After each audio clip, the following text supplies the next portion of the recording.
Boa noite, irmãos. Que a graça e a paz do Senhor esteja abençoando a sua vida, abençoando a sua casa. Mais um domingo para adorarmos a Deus, glorificarmos, exaltarmos aquele que é digno de honra, de glória e de majestade. Eu tenho certeza que você gostaria muito de estar na igreja, junto com os irmãos, para uma só voz elevar as orações e o louvor a Deus. Mas tenha um pouquinho ainda de paciência, logo todos serão vacinados e assim poderemos nos reunir no templo e nos rever, nos abraçar, enfim, poder viver aquela comunhão gostosa da igreja que, juntamente com a mesma fé, comunga Jesus, tem união com Jesus Cristo.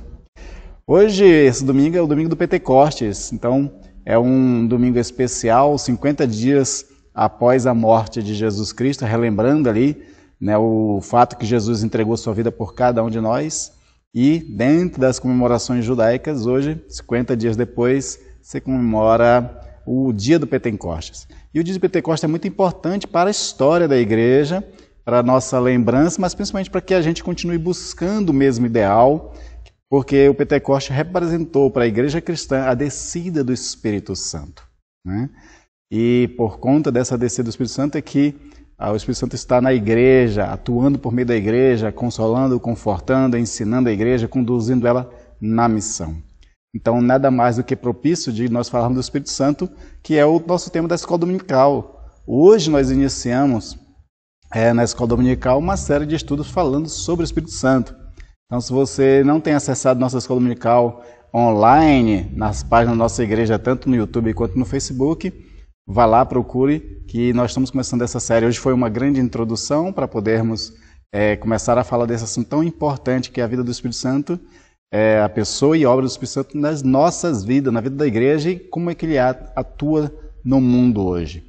Então nós incentivamos você de fato a também nos acompanhar na escola dominical online. E para esse culto eu quero iniciar lendo justamente esse registro da descida do Espírito Santo, como Atos registra. Lucas ele registrou esse momento precioso da vida da igreja em Atos capítulo 2. Nós vamos ler a partir do versículo 1. Então diz o seguinte: ao cumprir-se o dia de Pentecostes, estavam todos reunidos no mesmo lugar. Jesus tinha pedido para eles ficarem reunidos buscando do alto poder, né? Então eles fazem isso. E aí de repente veio do céu um som, como de um vento impetuoso, e encheu toda a casa onde estavam sentados. E apareceram distribuídas entre eles línguas como de fogo, os quais pousaram sobre cada um deles. Todos ficaram cheios do Espírito Santo e começaram a falar em outras línguas, segundo o Espírito lhes concedia que falassem. Estavam morando em Jerusalém judeus, homens piedosos, vindos de todas as nações debaixo do céu. Assim, quando se fez ouvir aquela voz, afluiu a multidão, que foi tomada de perplexidade, porque cada um os ouvia falar na sua própria língua. Estavam atônitos e se admiravam, dizendo: vejam, não são esses galileus todos os que estão aí falando? Então, como os ouvimos falar, cada um em nossa própria língua materna? Somos partos, medos, elamitas, e os naturais da Mesopotâmia, Judéia, Capadócia, Ponto e Ásia, da Frígia, da Pifília, do Egito e das regiões da Líbia, nas mediações de Cirene, e romanos que aqui residem, tanto judeus como prosélitos, cretenses e árabes. Como os ouvimos falar sobre as grandezas de Deus em nossas próprias línguas? Todos, atônitos e perplexos, perguntavam uns aos outros: o que será que isso quer dizer? Outros, porém, zombando, diziam: estão bêbados. Então Pedro se levantou, junto com os 11, e erguendo a voz, dirigiu-se à multidão nestes termos: homens da Judéia, e todos vocês que moram em Jerusalém, tomem conhecimento disto e prestem atenção no que vou dizer. Estes homens não estão bêbados, como vocês estão pensando, porque são apenas 9 horas da manhã. Mas o que está acontecendo é o que foi dito por meio do profeta Joel. E acontecerá nos últimos dias que derramarei o meu espírito sobre toda a humanidade. Os filhos e as filhas de vocês profetizarão, Os seus jovens terão visões e os seus velhos sonharão. Até sobre os meus servos e sobre as minhas servas derramarei o meu espírito naqueles dias e profetizarão. Mostrarei prodígios em cima no céu e sinais embaixo na terra, sangue, fogo e nuvens de fumaça. O sol se transformará em trevas e a lua em sangue, antes que venha o grande e glorioso dia do Senhor. E acontecerá que todo aquele que invocar o nome do Senhor será salvo. Então, esse texto aqui, registrado por Lucas em Atos, relata esse momento precioso dos apóstolos que foram cheios do Espírito Santo no dia de Pentecostes. E que esse evento se repita nas nossas vidas, nos nossos tempos, tendo a igreja cheia do Espírito Santo, onde nós, como povo de Deus, busquemos cada vez mais para sermos assim, cheios da plenitude do Espírito para fazer sua obra, para ser fortalecido por Ele, para viver nesses tempos difíceis a qual nós vivemos. Amém? Vamos orar ao Senhor e invocar o nome daquele que é digno de honra, de glória e majestade, a quem nós estamos prestando culto, nosso Senhor Jesus Cristo. Pai amado e querido, eu te louvo e te agradeço, ó Deus, por mais essa oportunidade de estar, Senhor, mesmo na versão online, reunido nesse momento para louvar e agradecer o Teu nome. Que cada irmão, cada irmã, no conforto da sua casa, Senhor, eles possam receber, Senhor, a Tua presença. E no momento de oração, de invocação do Espírito através dos louvores, cada um de nós recebamos o Teu Espírito, de tal forma que nos encha de alegria. Pois Paulo disse isso, Senhor, onde o Espírito de Deus está, aí há fartura de alegria. E nós queremos ser cheios da Tua alegria, cheios da Tua graça, cheios da Tua bondade, Senhor, nesse momento. Esse momento é o qual nós reservamos para culto, Senhor, a Ti. Recebe também nossas vidas, o nosso louvor que a Ti vamos prestar, em nome de Jesus. E nos perdoa os pecados, nos purifica de toda injustiça, Senhor, para que levantemos mãos santas e adoremos com lábios puros. Assim oramos em nome de Jesus. Amém. Amém.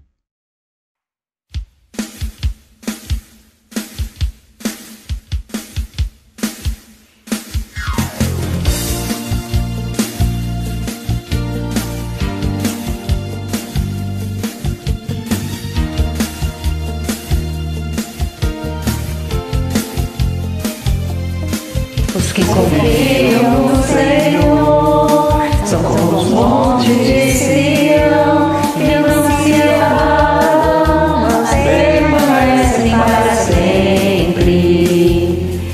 Como em volta de Jerusalém estão os montes, assim é o Senhor em volta do seu povo. Autoridade e poder, o domínio em suas mãos, pois o Senhor é Deus, o Senhor é Rei dos povos. Cale-se diante dele a terra, dobre os joelhos, ergam as mãos, pois o Senhor é Deus, o Senhor é Rei dos povos.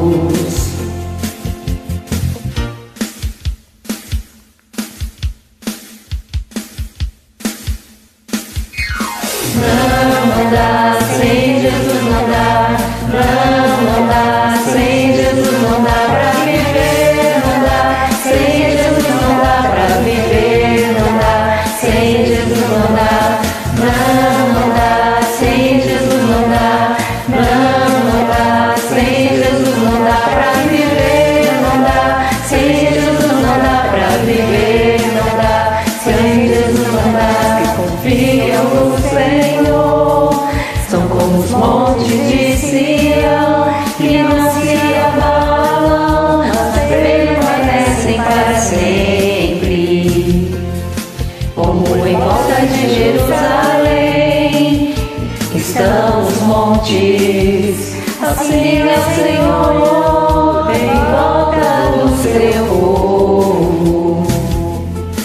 Autoridade e poder, o domínio em suas mãos, pois o Senhor é Deus, o Senhor é Rei dos povos. Cale-se diante dele a terra, dobre os joelhos,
Renova-me, Senhor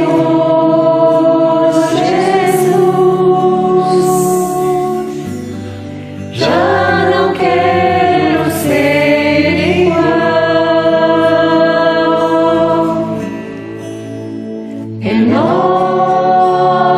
Renova-me, Senhor Jesus. Põe em mim teu coração, porque tudo que há dentro de mim necessita ser mudado, Senhor, porque tudo que há dentro do meu coração necessita mais de ti.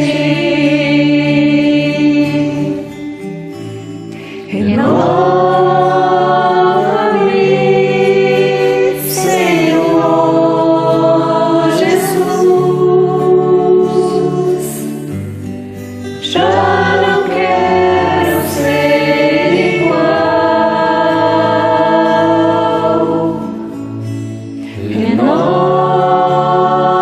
Renova-me, Senhor Jesus. Põe em mim teu coração,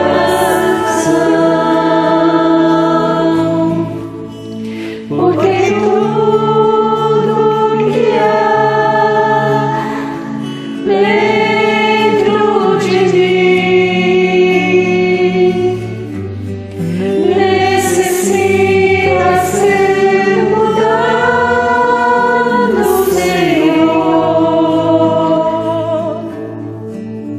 porque tudo que há dentro do meu coração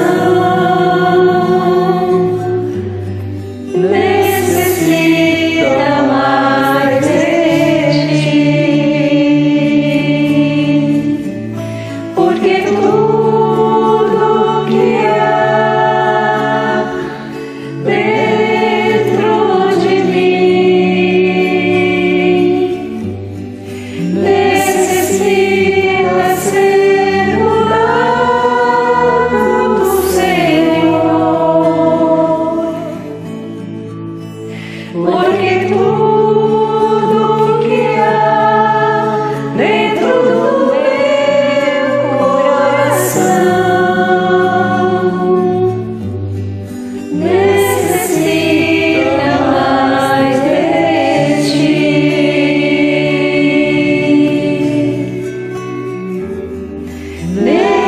Necessita mais de ti.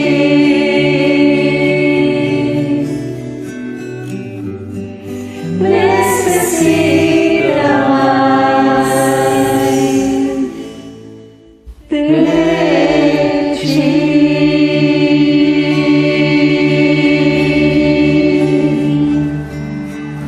Amém. Amém, Jesus. Glória a Deus, Jesus.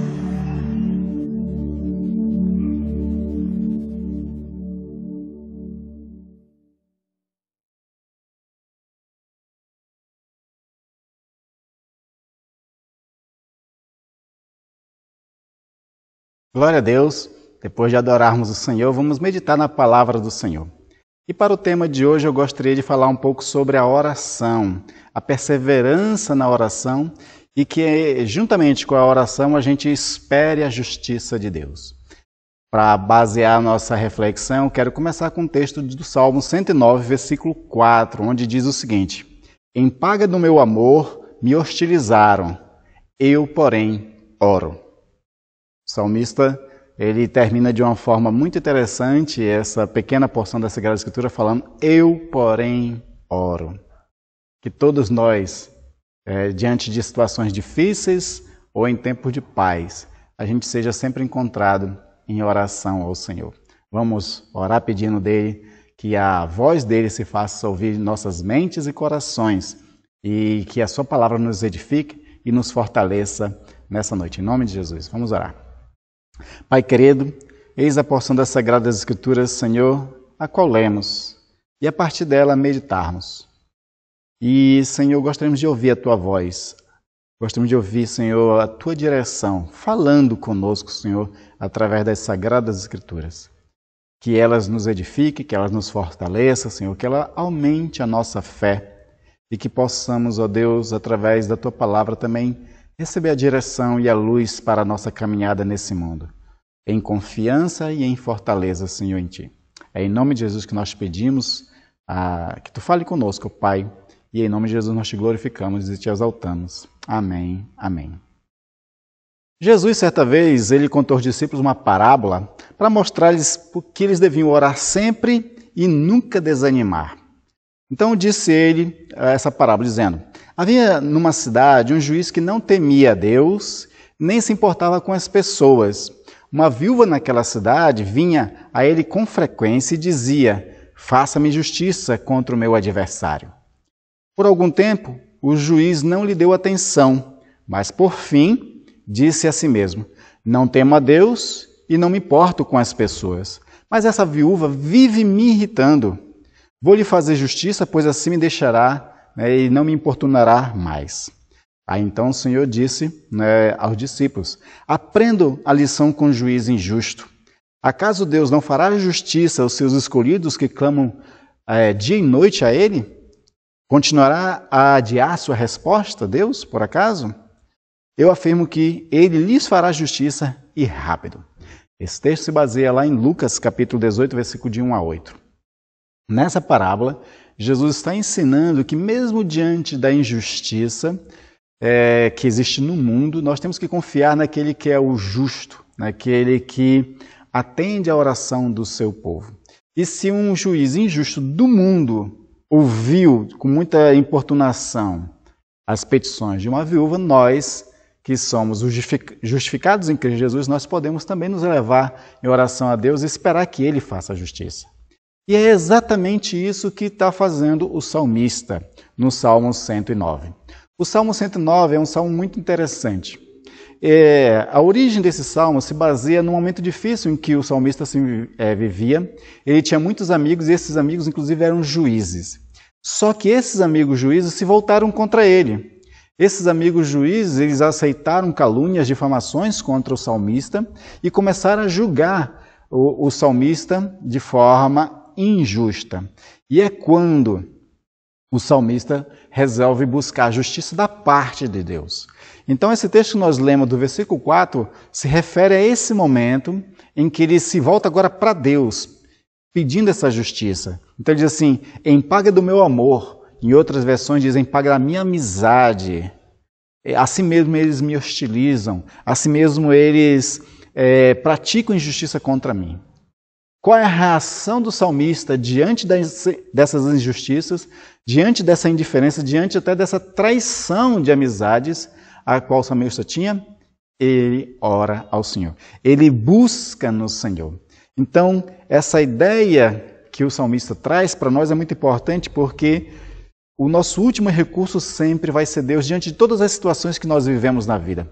Tanto das injustiças do mundo, como também dos problemas que acontecem no mundo. E a gente sabe que toda a história da humanidade sempre está permeada de muitos problemas, crises, dificuldades. E o momento que nós vivemos é um tempo desse. E o salmista quer nos ensinar aqui que o último recurso e o recurso mais ideal para nós buscarmos socorro é sempre em Deus, nunca nos homens. Porque os homens são assim, eles são traidores. Claro que eu não vou generalizar, mas pensando, por exemplo, no momento que nós vivemos no Brasil, onde nós temos guerras de narrativas na política, onde nós estamos vivendo uma crise sem precedência, você acha que é os homens que vão resolver o problema? O salmista quer nos ensinar que nós temos que aprender a orar àquele que é juiz e defensor do seu povo, aquele que socorre o seu povo. Então, o salmista diz, eu, porém, oro. E oro a quem? Oro ao divino juiz e defensor. Então você vê, por exemplo, no versículo 1 ele falando assim, não te cales. Ele está orando a Deus para que o Deus não cale, para que Deus não fique mudo, para que Deus não fique indiferente à injustiça e ao problema que ele está passando. No versículo 21 ele diz assim, age por mim, por amor do teu nome, livra-me. Ele está pedindo socorro do Senhor. Ele está pedindo socorro daquele que é o único que ele pode, de fato, confiar inteiramente. E que não só Deus é fiel, mas como também Deus é o que tem poder para resolver o problema mesmo. Porque ainda que os homens possam ter, de alguma forma, algum tipo de empatia ou de interesse em ajudar, às vezes eles não têm todo um poder. A pandemia tem revelado isso. Um vírus que colocou o mundo inteiro de joelhos. Nem as pessoas mais poderosas do mundo ficaram imunes a esse vírus, no sentido de que eles tentaram resolver, mas não conseguiram. Antes de surgir a vacina, por exemplo, a única solução que existia para todo mundo era realmente usar máscara, ficar com distanciamento social, fazer higienizações, porque, de fato, não existia nada. E não é força de vontade, não é sabedoria, não é nada de recursos humanos que poderia resolver um problema de um vírus altamente contagioso. Mas Deus, além de Ele ter misericórdia, além de Ele ter empatia, além de Ele, de fato, ser aquele que se compadece do seu povo, Ele tem o poder também de resolver todos os problemas. E aí o salmista confia nele. Por isso que no Salmo 109, versículo 26, ele diz assim, socorre, Senhor, Deus meu, salva-me. Só Deus pode nos salvar realmente de todo e qualquer problema. Então, se nós temos que orar ao Senhor, nós temos que realmente contar com a ajuda dele no sentido também de que entender que é ele quem pode fazer alguma coisa. Porque todos os seres humanos são fracos. O salmista se reconhece fraco. Mas o salmista ele também é uma representação de qualquer tipo de ser humano. Todos são fracos em questão de recursos, de capacidades para resolver problemas. Tem muitos problemas que amigos nossos ou poderosos da política gostariam até de resolver, mas não tem como resolver. Deus tem esse poder. Então o salmista, dos versos 21 ao 23, vai mostrar essa fraqueza, onde ele diz o seguinte, livra-me, porque é grande a tua misericórdia, porque estou aflito e necessitado, e dentro de mim sinto ferido o coração.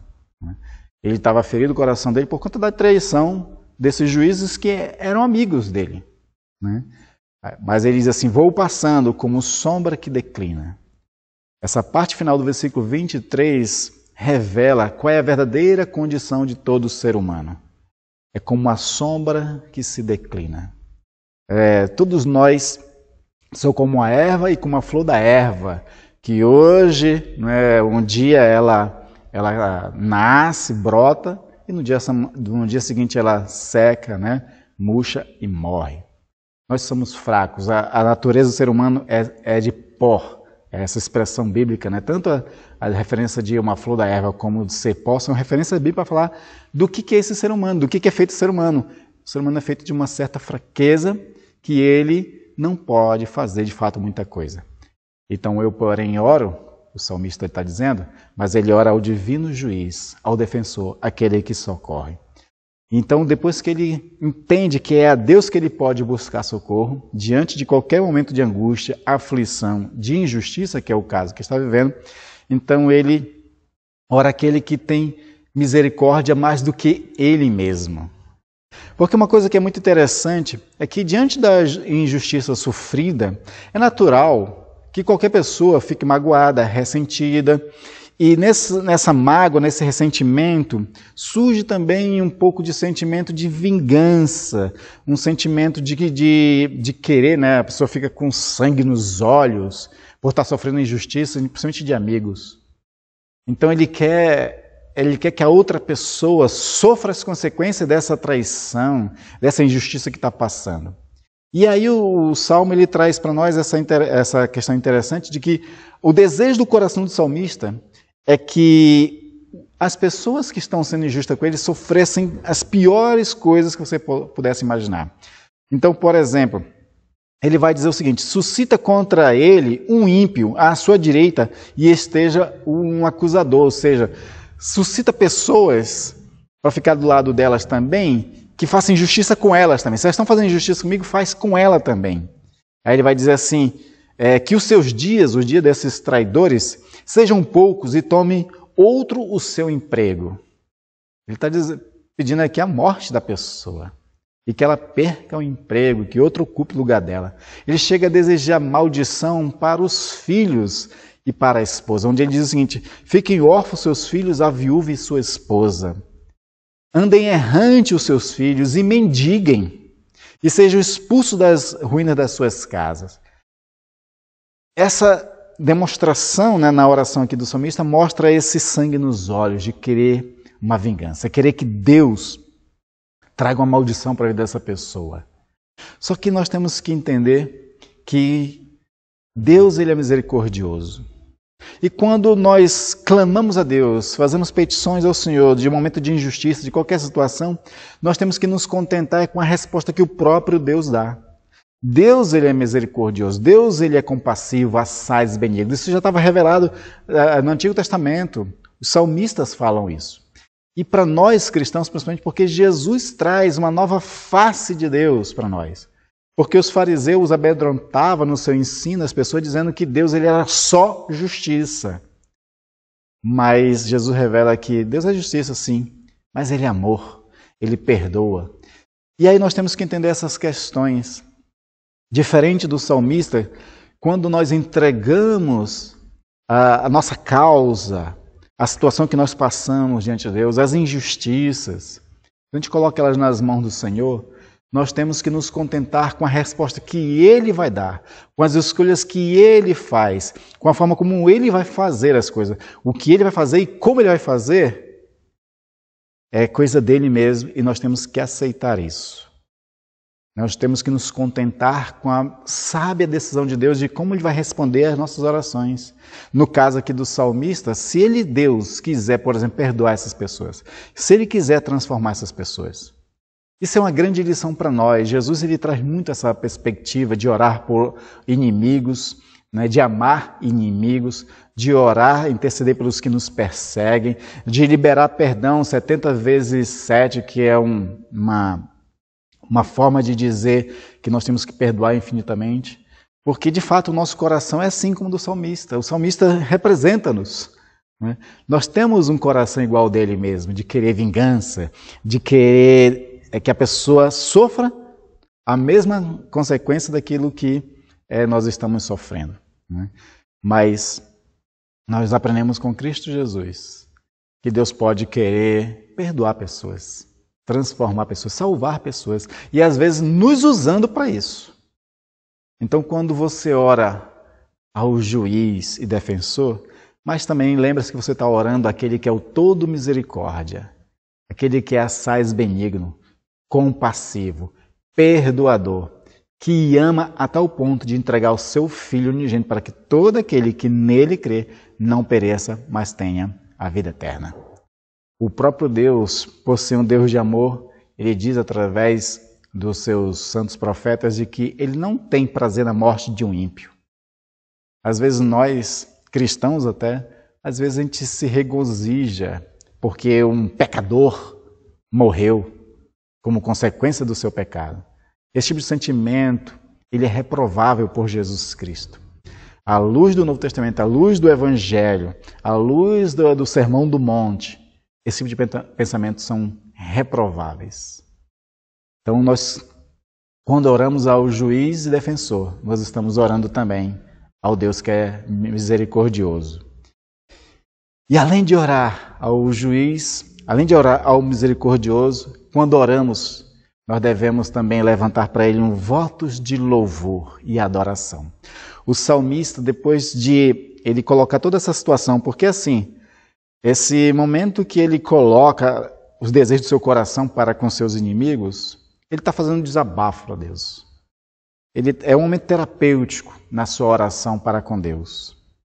Mas depois que passa toda essa raiva, todo esse rancor, todo esse sentimento ruim que ele teve por conta da injustiça que ele sofreu, né? Agora ele se eleva em adoração a Deus, reconhecendo que a melhor resposta que Deus der é a melhor resposta que Ele dá para cada um de nós. E que ela tem que ser aceitável. E Ele tem que ser glorificado pela forma como Ele vai responder.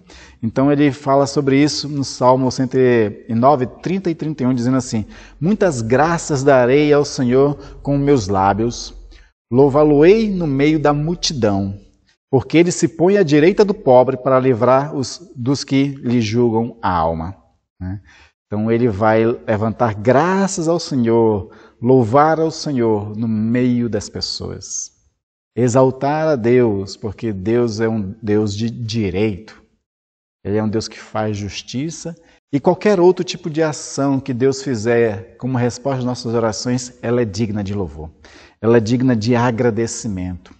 E quando nós terminamos as nossas orações em forma de agradecimento, de louvor a Deus, na verdade o que nós estamos fazendo é uma confirmação de que confiamos no Senhor, que confiamos naquilo que nós entregamos para que Ele cuide, para que Ele resolva em nosso lugar. Uma vez que eu sou fraco, uma vez que as pessoas, os homens, né, todos são limitados de recursos para fazer as coisas, aquilo que eu entreguei para Deus, agora eu confio nele totalmente e o louvo e o agradeço, confirmando que eu confio de que ele vai responder. Isso que é a oração com fé. É quando nós oramos, choramos, colocamos tudo ao Senhor, como Paulo diz assim, façam conhecida todas as suas petições, mas com ações de graças. Porque as ações de graça é a demonstração de confiança de que ele vai responder. Então nele nós elevamos nossas orações como uma forma de esperança. A esperança de que Ele está me respondendo e vai me responder. Jesus diz isso, né? Se vocês orarem com fé e não duvidam no coração, assim se fará. E a adoração, o louvor, no final da oração, essa demonstração de que você está confiando no Senhor, de que você não está duvidando do Senhor. É como se você estivesse agradecendo pela bênção, mesmo antes que ela tenha acontecido. Não é esperar a bênção acontecer para poder louvar e agradecer. É louvar e agradecer já no momento da entrega, da oração em si. E nós temos que ser como a mulher, né, da viúva, da parábola que Jesus contou no início. Ser persistente, porque nem sempre, nós sabemos muito bem disso, você sabe disso, nem sempre a resposta do Senhor é rápida. E nós temos que perseverar em oração, nós temos que continuar firmes em oração. Não temos que deixar que o nosso coração se desanime, porque o ensino de Jesus na parábola da viúva pobre e o juiz iníquo era sobre isso, para que a gente orasse de forma perseverante e nunca desanimando. Então, perseverar. Se você está orando pelo fim da pandemia, pela recuperação econômica, pela saúde, por qualquer coisa que você esteja orando e já está durando muito tempo, continue perseverando. Continue orando. E não desanime. Não desanime. Faça como o salmista. Em vez de desanimar, louve, glorifique, exalte a Deus. Tendo no coração a certeza de que o Senhor vai responder, ainda que demore, ainda que seja diariamente a sua oração, mas sempre agradecendo, porque Deus vai responder da forma dele, como ele quiser, no tempo dele. E a forma como ele fizer isso é digna da nossa adoração, é digna do nosso louvor, do nosso agradecimento a Deus. Meus irmãos e irmãs, já passou-se um ano de pandemia. Ainda estamos nessa situação difícil ainda. Nem todas as pessoas foram vacinadas ainda. Os cultos presenciais ainda não oferecem nenhuma segurança ainda. Mas perseverem firmes no Senhor. Confiem no Senhor. Se a sua situação for econômica, espera no Senhor. Se a sua situação for uma causa mal resolvida na justiça ou contra uma pessoa, espere no Senhor. confia nele e o mais ele fará no tempo dele. Amém, irmãos? Assim como o salmista e assim como a viúva pobre, continuemos com o Senhor firmes. E eu vou orar para que a sua fé não desanime, para que você permaneça de pé na presença de Deus, confiando e já agradecendo por tudo o que Ele vai fazer. Vamos orar. Pai amado e querido, te louvo e agradeço, ó Deus, pela palavra do salmista, Senhor, que como uma pessoa como nós, sujeitos, Senhor, a esse turbilhão de sentimentos, mas ele confiou em Ti. Ele pede socorro a Ti, como o único que de fato pode fazer justiça a Ele. E confiou de tal ponto que mesmo externalizando todo o sentimento que ele tinha de raiva, de rancor, de ódio, de amargura, Senhor, contra seus amigos traidores, mas ele termina orando em adoração, te exaltando, porque isso era uma forma de ele confirmar, Senhor, de que Tu ia responder.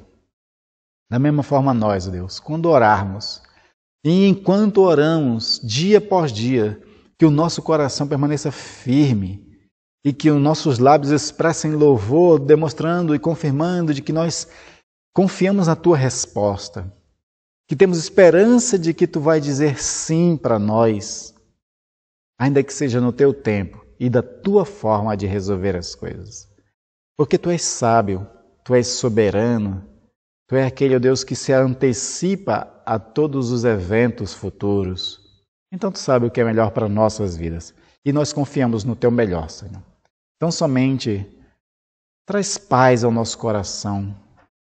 Faz com que os nossos corações, ó Deus, permaneçam com a alegria e o ânimo da fé sempre, Pai, em nome de Jesus. E assim, Senhor, abençoa cada um dos meus irmãos e irmãs que estão esperando em Ti, Senhor. Dá a eles a vitória, dá a eles a força. Se sustenta cada um deles com a Tua destra fiel, Senhor, em nome de Jesus. Essa mesma destra que tirou toda a nação de Israel do Egito, que sustentou por 40 anos, Senhor, no deserto, e que fez eles, ó Deus, entrarem na terra prometida e conquistar aquela terra para eles. Foi tudo com a Tua mão forte, com o Teu braço estendido. Então nós confiamos na Tua destra fiel, na Tua mão forte, no Teu braço estendido, também, Senhor, socorrendo-nos e abençoando-nos. O salmista falou sobre isso, Senhor. Os profetas falaram sobre isso, que Tua mão não está encolhida que não possa abençoar. E nós confiamos de que Tu há de nos abençoar, como já vem abençoando, Senhor. E obrigado por tudo. Nós Te louvamos, nós Te exaltamos, engrandecemos e agradecemos por tudo, ó Pai, que Tu fazes e há de fazer nas nossas vidas. Abençoa a semana dos meus irmãos e irmãs e, Senhor, glorifica-Te através da vida de cada um. Exalta-Te através da vida de cada um deles, usando eles para a Tua glória e louvor, ó Pai. Amém, amém. Receba a bênção, meus irmãos e irmãs. Que a graça do nosso Senhor Jesus Cristo, o amor de Deus e as consolações do Espírito Santo esteja acompanhando e abençoando as vossas vidas, desde agora e até a vinda de Cristo Jesus, nosso Senhor. Amém, amém.